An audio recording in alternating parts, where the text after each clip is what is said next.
तो हम लोग देखेंगे ट्रांजिस्टर का यूज़ एज एम्पलीफायर। तो एम्पलीफायर किसको बोलते हैं?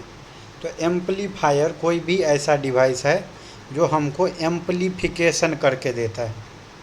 किसका एम्पलीफिकेशन? मान लो एक सिग्नल तुमने इनपुट दिया और जो आउटपुट मिलेगा वो आउटपुट सिग्नल है।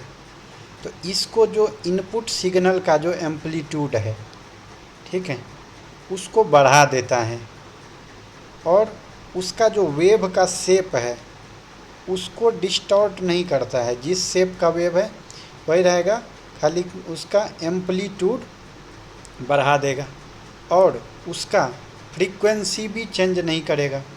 यानी एम्पलीफायर नाम से ही क्या किसको बढ़ाएगा? केवल एम्पलीट्यूड को। एम्पलीफायर क्या करेगा? एम्पलीट्यूड को बढ़ा देगा। एम्पलीट्यूड को बढ़ा देगा, किसको नहीं चेंज करेगा? तो उसके वेव का जो शेप है, वेव का जो शेप है उस पर ये असर नहीं डालेगा और उसका फ्रीक्वेंसी पे भी असर नहीं डालेगा। ठीक है, तो सिंपल सा बात है। एम्पलीफायर किसको बोलेंगे? एक ऐसा डिवाइस जो कि इनपुट सिग्नल, जो सिग्नल का हम इनपुट दे रहे हैं उसके एम्पलीट्यूड को बढ़ा देता है। देखो ये इनपुट सिग्नल था और ये आउटपुट सिग्नल मिला। साइन टाइप का वेव था पहले भी, बाद में भी साइन वेव ही रहा, यानी उसका शेप नहीं बदला और फ्रीक्वेंसी भी नहीं बदलता। जो इनपुट फ्रीक्वेंसी है वही आउटपुट का फ्रीक्वेंसी भी रहेगा। खाली क्या हो गया? देखो ये जो हाइट था वो बढ़ गया, तो ये एम्पलीट्यूड कहलाता है, ये बढ़ गया। तो एम्पलीफायर ने क्या किया? खाली हाइट को बढ़ा दिया। तो यहाँ पे दिया हुआ है common ammeter. Common emitter configuration में एनपीएन ट्रांजिस्टर का यूज़ हो रहा है। तो यहाँ पे जो एमीटर है उसको यहाँ पे इसने ग्राउंड कर दिया है। ये बेस है, ये कलेक्टर है, ठीक है। यहाँ पे देखो एसी सप्लाई, ये जो है अपना इनपुट सप्लाई है और यहाँ पे जो है बड़ा वोल्टेज इधर से कनेक्ट किया हुआ है। ये क्या है? एनपीएन है, एनपीएन है ट्रांजिस्टर। यहाँ पे आउटपुट इसको मिल रहा है वोल्टेज। आगे देखेंगे इसमें क्या हो रहा है। तो to operate transistor as an amplifier it is necessary to fix its operating point somewhere in middle of its active region. अपना जो ट्रांजिस्टर है उसका जो एक्टिव रीजन के मिडिल में इसको ऑपरेट करने को बोलता है। क्या करता है? देखो वैल्यू ऑफ जो वी बी बी है, मतलब ये वाला वी बी, ये जो है अपना करंट जा रहा है, ये बेस है। ये जो अपना ये यहाँ पे बेस को जो वोल्टेज अप्लाई कर रहे हो ये वी बी बी है, इसका जो वैल्यू है, ठीक है, उसको ऐसा फिक्स करते हैं कि corresponding to point in the middle of the linear part of the transfer curve, then the DC base current। क्या करते हैं हम लोग? VBB को ऐसा फिक्स करते हैं कि जो अपना ट्रांसफ़र कर्व था जो हमने देखा था उसके लीनियर पार्ट में रखते हैं उसको। कौन सा था ट्रांसफ़र कर्व? ये था ट्रांसफ़र कर्व। देखो इसके लीनियर वाले रीजन में हम लोग वोल्टेज का मान रखते हैं। तो क्या होता है? ये जो बेस करंट होता है वो कांस्टेंट हो जाता है, जो बेस करंट है वो कांस्टेंट हो जाता है और उसको लेके फिर जो कलेक्टर करंट है वो भी कांस्टेंट हो जाता है। सिंपल सा बात है। हम लोग लीनियर रीजन में रखते हैं VBB को, तो जो बेस करंट है वो कांस्टेंट हो जाता है और उसी के करेस्पॉन्डिंग जो अपना कलेक्टर का करंट है वो भी कांस्टेंट हो जाता है। अब आगे क्या होता है? ये जो voltage across CE is equal to VCC minus IC into RC होगा। पीछे देखो डायग्राम में कह रहा है वोल्टेज अक्रॉस CE, ये वाला। तो ये क्या होगा? ये minus IC into RC, current into ये तो ये रहा, यहाँ से लगाओगे लूप लॉक, क्या हो जाएगा? VCE बराबर जो होगा तुम्हारा वो होगा VCC minus IC into RC, तो वो भी कांस्टेंट हो जाएगा। अब जो अपना VCE है ये वाला और बेस करंट है, ये हमारे एम्पलीफायर के ऑपरेटिंग पॉइंट को डिटरमाइन करेगा। अब हमने क्या किया देखो, अगर एक स्मॉल साइनूसॉइडल वोल्टेज कैसा है, साइनूसॉइडल है, जिसका एम्पलीट्यूड तुमने ये रखा हुआ है, is superpose in series with VBB supply. यहाँ पे जो अपना ये VBB सप्लाई था उसके साथ हमने क्या किया, साइनूसॉइडल वोल्टेज यहाँ पे अप्लाई कर दिया। Then base current will have sinusoidal variation superimpose on the value of IB। देखो क्या हुआ, पहले जो तुमने VBB था तो तुमको IB मिल रहा था, तुमने इसके साथ किसको सुपरिम्पोज कर दिया, साइनूसॉइडल को, तो इसके में भी वेरिएशन आएगा साइनूसॉइडल टाइप का। इस कारण से जो कलेक्टर का करंट है उसमें भी साइनूसॉइडल वेरिएशन आ जाएगा। कलेक्टर का करंट कितना था IC, उसमें भी साइनूसॉइडल वेरिएशन आएगा, क्योंकि तुमने इधर पे चेंज किया तो यहाँ पे भी चेंज होगा। उस कारण से जो आउटपुट वैल्यू मिल रहा है तुमको उसमें भी चेंज देखने को मिलेगा। तो इसका जो है मैथमेटिकल एनालिसिस देखो, अपने पास में CE transistor, common ammeter transistor circuit, तो उसमें जो V1 होगा क्या होगा, वो होगा VBE IB RB। यहाँ पे जो V1 होगा वो क्या होगा, VBB IB इंटू RB, ये वाला, ठीक है। तो अगर इसमें डेल्टा लगा दोगे तो delta IB RB plus delta BE, सब में डेल्टा डेल्टा लगा दिए। अब तुम देख रहे हो कि बेस और एमीटर के बीच में 0 है वोल्टेज का डिफरेंस, तो ये जो चेंज आएगा वो केवल डेल्टा IB इंटू RB के बराबर आएगा। ऐसे ही तो बोले थे कि अगर तुम ये चेंज करोगे तो बेस में भी चेंज आएगा। सिमिलरली जो आउटपुट है VO, जो करंट है इधर पे ये वाला, ये क्या है, ये VCC minus ICRC, VCC minus ICRC, इसमें भी डेल्टा डेल्टा लगा दो तो डेल्टा VO बराबर delta VCC minus delta IC into RC। RC तो रजिस्टर, ओके, तो CC में कोई चेंज नहीं आया तो 0 रख दिया उसको, तो डेल्टा VO का जो मान आया वो इतना आया। तो अब जो गेन हम किसी भी एम्पलीफायर का लिखते हैं, गेन, तो वो क्या होता है, आउटपुट में गेन बाय इनपुट में गेन। तो आउटपुट में है माइनस ICRC, इनपुट में है IB RB, और IC बाय IB को क्या लिखते हैं, बीटा, तो minus beta into RC by RB। यहाँ पे जो निगेटिव साइन देखने को मिल रहा है ये क्या दिखा रहा है कि जो इनपुट वोल्टेज का फेज है उससे आउटपुट वोल्टेज अपोजिट फेज में आएगा। यानी इनपुट वोल्टेज का जो फेज है आउटपुट वोल्टेज का फेज उससे अपोजिट होगा। अब अगला बात आता है निकल के पावर गेन क्या होगा। तो जो पावर गेन है वो क्या होगा, करंट में गेन गुने वोल्टेज। पावर बराबर क्या होता है, volt into current, V into I। तो करंट में गेन गुने वोल्टेज में गेन। करंट का गेन कितना था, बीटा करंट, और वोल्टेज में गेन कितना था, AB। तो क्या हो जाएगा, तो AP जो होगा कुल मिला के वो अपना >1 निकल के आता है। तो इसमें बोलता है कि it should be realise that transistor is not a power generating device. Transistor power generate नहीं कर रहा है। Energy for the higher AC power at the output is supplied by the battery. Transistor power generate नहीं कर रहा है, extra जो तुमको देखने को मिल रहा है पावर में गेन वो बैटरी ने सप्लाई किया है, बैटरी ने सप्लाई किया है, समझे। जो VCC है ना ये इसने सप्लाई किया है, ये वाला। तो अब क्वेश्चन आ गया, JEE मेन का क्वेश्चन है ये सब। When NPN transistor is use as amplifier, तो क्या होता है, क्वेश्चन है कि जब NPN ट्रांजिस्टर एम्पलीफायर की तरह यूज होता है तो इसका क्या होता है। तो ऑप्शन सोच के वीडियो पॉज करके इसका आंसर बताओ। तो देखो, जब भी एनपीएन ट्रांजिस्टर को एम्पलीफायर की तरह यूज होता है तो अपना जो होल होता है वो बेस से एमीटर की तरफ जाता है। हमने कहाँ पे देखा था, कहाँ पे देखा था, देखो एनपीएन ट्रांजिस्टर है, उसको हम कैसे यूज़ कर रहे हैं, एम्पलीफायर की तरह। तो एम्पलीफायर की तरह जब यूज कर रहे हो तो ये क्या था, एन, यह है पी, यह है एन।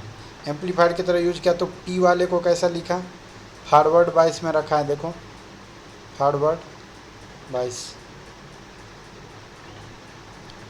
तो क्या होता है कि जो होल है अपना वो बेस से एमीटर की तरफ जाता है। समझ गए बात, होल बेस से एमीटर की तरफ जाएगा। यह है बेस, उससे जा रहा है एमीटर की तरफ। क्योंकि बेस पे क्या मिलेगा तुमको, पी मिलेगा यानी होल मिलेगा, एन पी एन है तो उससे एमीटर की तरफ जाएगा। अब क्वेश्चन है, for a transistor amplifier in common emitter configuration load impedance of 1 kilo ओम। तो क्वेश्चन में क्या दिया है कि लोड इम्पीडेंस दिया हुआ है 1 किलो ओम का, एच एफ ई इतना है, एच ओ ई इतना है, तो करंट में गेन पूछ रहा है। तो देखो, कॉमन एमीटर कॉन्फ़िगरेशन के लिए जो करंट का गेन का फार्मूला होता है ये तुमको याद रखने का है। क्या होता है, करंट में gain is equal to H F E by 1 plus B O E into H O E है, ये H O E into load resistor. तो क्या हो जाएगा, करंट में गेन हो जाएगा एच एफ ई कितना था, -50 डिवाइडेड बाय 1 प्लस, अब क्या है एच ओ ई कितना है 25 इंटू 1 किलो ओम है, तो 1 इंटू 10 टू द पावर कितना 3। ठीक है, इसको यहाँ पे वैल्यू नहीं दिया हुआ है, ये क्वेश्चन देख लो। ये होता है 25 इंटू 10 की पावर -6। इसका फार्मूला अभी हमने पढ़ा नहीं है एक्चुअली, तो इंटू 10 की पावर -6 रखोगे तो तुम्हारा जो आंसर आ जाएगा वो आ जाएगा -48.78। ये फार्मूला देखेंगे हम आगे, ठीक है। अब ट्रांजिस्टर का जो कॉन्फ़िगरेशन है उसका कंपैरिजन कर रहे हैं हम लोग। तो 3 तरह का कॉन्फ़िगरेशन होता है, एक तो होता है कॉमन बेस, कॉमन एमीटर और कॉमन कलेक्टर। तो जो कॉमन बेस होता है, ठीक है, कॉमन बेस वो कैसा होता है देखने को, देखो यहाँ पे क्या है कलेक्टर, यहाँ पे एमीटर, ये है बेस। तो इसको क्या कर दिया कॉमन, तो बेस कॉमन है तो 2 बार लिखो, यहाँ पे क्या है एमीटर से कलेक्टर। कॉमन एमीटर करोगे तो नीचे पे एमीटर आ जाएगा, ये बेस है, ये कलेक्टर है। एरो का डायरेक्शन देख लो, यहाँ पे एमीटर और कलेक्टर में जा रहा है, यहाँ पे बेस से भी और एमीटर कलेक्टर से भी अंदर आ रहा है, एमीटर नीचे पे है। कॉमन कलेक्टर में ये हो जाता है ऐसे, कलेक्टर नीचे पे, ये बेस और ये एमीटर। तो सिंपल सा इसका डायग्राम समझने का कोशिश करो, ये इम्पोर्टेंट है। यहाँ पे क्या है कॉमन बेस है, तो ये एमीटर का एरो, ये है कलेक्टर। यहाँ पे कैसा हो रहा है कॉमन एमीटर है तो एमीटर यहाँ पे रख दिया, यह बेस से जा रहा है एमीटर में, यह है कलेक्टर से जा रहा है एमीटर में। यहाँ पे क्या कॉमन कलेक्टर, तो बेस से आया एमीटर में गया ऐसे, ठीक है, तो ये हो गया कलेक्टर। तो इनपुट रेजिस्टेंस जो होता है कॉमन बेस के कॉन्फ़िगरेशन में वो लो होता है 100 ओम के आसपास। कॉमन एमीटर वाले में रेजिस्टेंस हाई होता है, कॉमन कलेक्टर में वेरी हाई होता है। अब ये याद रखना कंपैरिजन कि किस में इनपुट रेजिस्टेंस सबसे ज़्यादा होता है, तो क्या होगा कॉमन कलेक्टर वाले में जो होता है सबसे ज़्यादा होता है। आउटपुट रेजिस्टेंस, अब जिसमें लो उसमें वेरी हाई, हाई तो हाई, अब वेरी हाई तो लो, उल्टा हो गया, जिसका इनपुट रेजिस्टेंस ज़्यादा वो ये। तो कॉमन बेस कॉन्फ़िगरेशन में बात करेंगे तो इनपुट रेजिस्टेंस क्या होता है, लो, लेकिन आउटपुट वेरी हाई होता है। तो करंट का गेन जो होता है ए है, वो क्या होता है, आई सी बाई आई ई, वो लेस देन 1 होगा। जिधर पे हाई रेजिस्टेंस होगा आउटपुट में, उधर करंट कम मिलेगा। तो कलेक्टर आई सी बाई आई करोगे तो क्या हो जाएगा, 1 से कम आ जाएगा। कॉमन एमीटर में क्या होता है, करंट गेन की बात करोगे बीटा बराबर, तो I C by I B, ये बड़ा होगा 1 से, ये भी बड़ा होगा आई ई बाई आई बी। तो करंट गेन यहाँ पे देखो, बात समझने का है कि जब कॉमन बेस था तो यहाँ पे बेस नहीं आएगा, कलेक्टर और एमीटर आएगा। तो कलेक्टर आउटपुट साइड पे, एमीटर इनपुट साइड पे, तो कम होता है। यहाँ पे क्या है कॉमन एमीटर में, तो इसमें भी बेस नहीं आएगा, एमीटर है तो क्या नहीं आएगा, कलेक्टर एमीटर आएगा, कलेक्टर और बेस, तो क्या हो जाएगा ये आई सी बाई आई बी, यहाँ पे क्या हो जाएगा I E by I B. ऐसी वोल्टेज का गेन का फार्मूला है ये, तो V O by V one, in output by input, तो I C into load resistor बटे आई इंटू आर आई, तो हो जाएगा alpha into R L by R I. यहाँ पे अगर वोल्टेज गेन की बात करोगे इस कॉन्फ़िगरेशन में, सी बी सी ई सी सी, सी बी सी ई और सी सी, ये क्या हो जाएगा V O by V one I C R L. Formula याद रखना है तुमको, beta R L by R I, A भी बराबर gamma R L by R I. Power gain की जब बात करेंगे हम लोग, पावर गेन होगा आउटपुट पावर बाई इनपुट, तो हो जाएगा alpha square R L by R I, यहाँ पे beta square R L by R I, gamma square R L by R I. Phase difference की बात करोगे, यहाँ पे सेम फेज में आएगा, अपोजिट फेज में आएगा, सेम फेज में आएगा, तो 2 बार सेम 1 बार अपोजिट। कॉमन एमीटर वाले में आएगा अपोजिट। एप्लीकेशन यहाँ पे जहाँ पे हाई फ्रीक्वेंसी का एम्पलीफायर होता है वहाँ पे होता है। इसके ऑडिबल फ्रीक्वेंसी जो हम लोग सुन सकते हैं, उस फ्रीक्वेंसी के एम्पलीफायर में कॉमन एमीटर यूज होता है, और इम्पीडेंस मैचिंग के लिए कलेक्टर का यूज़ होता है। ये कुछ प्रॉपर्टी है। अब है relation between alpha beta and gamma, alpha beta, तो आई ई बराबर क्या होता है आई बी प्लस आई सी। अब सबको आई सी से डिवाइड कर दो, तो आई ई बाई आई सी बराबर I B by I C plus 1। I C by I E को हम बोलते हैं अल्फ़ा, तो ये क्या हो गया 1 बाई अल्फ़ा बराबर 1 बाई बीटा। बीटा किसको बोलते हैं, आई सी बाई आई बी को, ये बोलते हैं आई सी बाई आई ई को, ये बोलते हैं आई बी बाई आई ई को, आई ई बाई आई बी को बोलते हैं गामा। तो क्या हो गया देखो, तो ये इक्वेशन हो गया 1 बाई अल्फ़ा बराबर 1 बाई बीटा प्लस 1। तो यहाँ से बीटा का मान ये आ जाएगा, अल्फ़ा का मान ये आ जाएगा।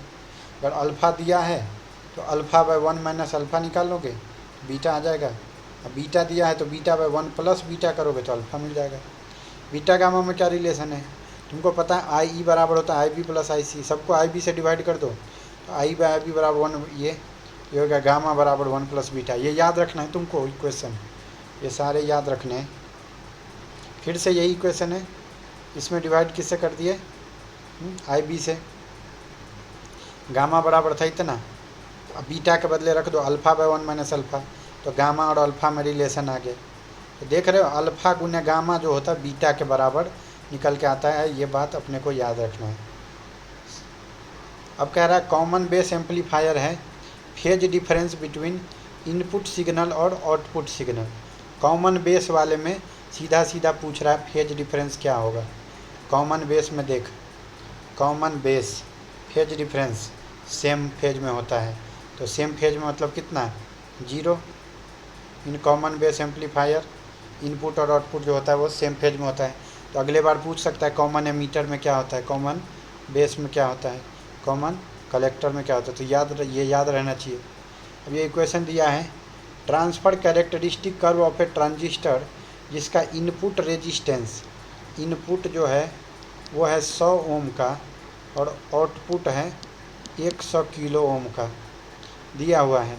तो वोल्टेज और पावर गेन निकालने तुमको बोला है, वोल्टेज और पावर गेन, वोल्टेज गेन और पावर गेन। तो अब तुम देखो इसका जो इनपुट और आउटपुट 100 किलो ओम का है। यहाँ से अपने को पता है कि इनपुट 100 ओम है, इनपुट है 100 ओम, आउटपुट है 100 किलो ओम। तो ये कौन सा कॉन्फ़िगरेशन हो गया, देखो कौन सा कॉन्फ़िगरेशन है, कॉमन बेस। कैसा कॉन्फ़िगरेशन है, कॉमन, नहीं एक सेकेंड, इनपुट था 100 ओम, 100 किलो ओम, आउटपुट था 100 किलो ओम।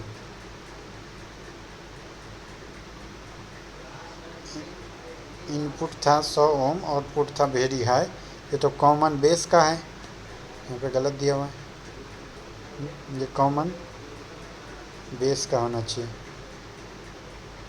कॉमन बेस का वोल्टेज गेन होता है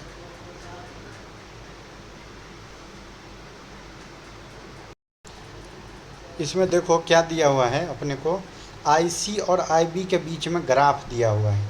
ठीक है, आईसी और आईबी के बीच का जो ग्राफ है वो लीनियर है। तो अभी हमने देखा था, क्या देखा था, अभी हमने क्या देखा था इधर पे कि जो हम लोग इसको लीनियर रीजन में लेते हैं, एम्पलीफायर को फिक्स करते हैं किस में, middle of its active reason, linear वाले पॉइंट पे इसको रखते हैं, लीनियर पार्ट में। ठीक है, जहाँ पे क्या होता है, ये VCE और IB जो होता है वो ऑपरेटिंग पॉइंट का डिटरमाइन करता है। तो हमने क्या देखा था, जो वोल्टेज गेन भी निकाला था हमने वो CE एम्पलीफायर कॉमन एमीटर के लिए आया था। ठीक है, तो क्या होगा, हमारा जो वोल्टेज गेन का फार्मूला आया था वो क्या आया था, ICRC/IBRB। ठीक है, तो यहाँ से आएगा। तो जो कॉमन एमीटर रीजन है, कॉमन एमीटर वाला, उसके लिए वोल्टेज गेन का हमने देखा था ये IC/RB RL/RI, ये वाला फार्मूला यहाँ पे लगेगा। तो जो करंट गेन होता है, करंट गेन कॉमन एमीटर के लिए हमको पूछा क्या है, वोल्टेज और पावर गेन। सबसे पहले तो हमको करंट गेन का मान निकालना पड़ेगा, वो क्या होता है IC/IB के बराबर। वोल्टेज गेन क्या होता है, बीटा गुने R output by R input, ये होता है वोल्टेज गेन। पावर गेन क्या होता है, बीटा का स्क्वायर गुने R आउटपुट बाय इनपुट। तो R इनपुट R आउटपुट दिया है, बीटा का मान IC/IB करके निकाल लेंगे। तो IC जब तुम लेते हो 100, IC जब 5 लेते हो, ये y एक्सिस है तो IC हो गया, और ये x एक्सिस है तो IB दिया हुआ है। तो y/x ले लो तो IC/IB आ जाएगा 5/100, 10/200, ऐसे करके। ये हमारा बीटा का मान आ गया। तो बीटा का मान रख दो तो आ जाएगा 5/100 है, तो 5 मिली में है, वो माइक्रो में है। 100 जो है वो किस में दिया हुआ है, IC/IB। ये जो मान है x एक्सिस पे वो माइक्रो में दिया हुआ है, इधर पे गलत दिया हुआ है, ये माइक्रो एम्पियर है और वो मिली एम्पियर है। उसको यहाँ पे रख दोगे तो 10/ये करके बीटा का मान आ जाएगा 50। तो वोल्टेज गेन आ जाएगा बीटा गुने आउटपुट बाय इनपुट, इतना आ जाएगा। अब पावर गेन आ जाएगा beta square by output by input. तो वो रख के तुम्हारा ये दोनों पावर गेन और वोल्टेज गेन हम लोग निकाल सकते। अब क्वेश्चन दिया हुआ है, NPN transistor is use in common emitter configuration as an amplifier with 1 kilo ohm का लोड रेजिस्टेंस। लोड मतलब होता है आउटपुट, वो दे दिया है 1 kilo ohm. Signal voltage of 10 milli volt is applied across the base emitter. Base और emitter के बीच में 10 मिली वोल्ट सिग्नल डाल दिया। ये प्रोड्यूस करता है 3 milli ampere change in collector current. Delta IC होगा 3 milli ampere and 15 micro ampere change in base current. तो चेंज जो है डेल्टा में लिखते हम लोग, तो हो गया 15 माइक्रो एम्पियर। अब बोलता है input resistance end voltage gain, कि हमको इनपुट रेजिस्टेंस बता दो क्या होगा, और वोल्टेज गेन जो होगा, वोल्टेज गेन वो पूछ रहा है क्या होगा। चलो तो इसको कैसे बनाएंगे, ये JEE मेन का क्वेश्चन है। तो हमको क्या क्या दे दिया है, लोड रेजिस्टेंस दे दिया। इसके बाद ये VBE जो होता है उसी को इनपुट बोलते हैं। फिर बेस करंट में ये दे दिया है, निकालना इनपुट करंट है। तो क्या कैसे हो जाएगा ये? तो V जो होता है इनपुट वो होता है I इनपुट गुने I बेस, यानी जो इनपुट है वो ये हो जाएगा। तो हमको यहाँ से क्या आ जाएगा? I बेस गुने R इनपुट, V बराबर IR लगा दे रहे हैं सिंपल। तो V इनपुट कितना, तो हमको R इनपुट निकालना है तो हो जाएगा V input by delta IB। तो ये हो गया V इनपुट कितना था? 10 मिली, यानी 10 गुने 10 के पावर -3 वोल्ट बटे I करंट कितना था? 15 माइक्रो, यानी 10 के पावर -6। यहाँ से इतना किलो ओम आ गया। वोल्टेज गेन होता है कितना? बीटा गुने RL बाय R इनपुट, उसी को हम बोल देते हैं delta IC by IB into RL by RN। क्यों? क्योंकि बीटा का फार्मूला ये होता है IC बाय RB। रखने से 300 का मान आके जाएगा। सीधा सीधा देखो तो वोल्टेज गेन होता है आउटपुट बाय इनपुट। आउटपुट क्या होगा? लोड गुने कलेक्टर का करंट बाय V इनपुट। तो रख दिए तो यहाँ पे सीधा 300 मान निकल के आ जाता है। अब क्वेश्चन है, कॉमन एमीटर एम्पलीफायर सर्किट है जिसको NPN ट्रांजिस्टर का यूज़ करके बनाया जा रहा है। इसमें बोलता है कि DC करंट गेन दिया हुआ है 250, ठीक है। करंट का गेन RC इतना है, VCC इतना है। मिनिमम बेस करंट क्या होगा कि VCE सेचुरेशन को पहुंच जाए। देखो ये कैसे बनेगा। कोई भी जो कॉमन एमीटर वाला NPN ट्रांजिस्टर है उसका जो करंट गेन होता है वो IC बाय IB होता है। हमने कहाँ पे देखा था? जब हमने देखा था इधर पे IC बाय IB होता है, ये कॉमन एमीटर के लिए IC by IB। Saturation state जब पहुंच जाएगा VCE तो उसका मान हो जाता है 0। जब सेचुरेशन को पहुंच जाता है तो मान हो जाता VCE का 0। तो हमने इक्वेशन देखा था, तो वहाँ से VCE बराबर होता था VCC minus IC into RC। कहाँ पे देखा ये हमने देखा था, इधर पे देखो, सारा इक्वेशन इधर पे लिख के रखा है। यहाँ पे ये था, ठीक है, आउटपुट।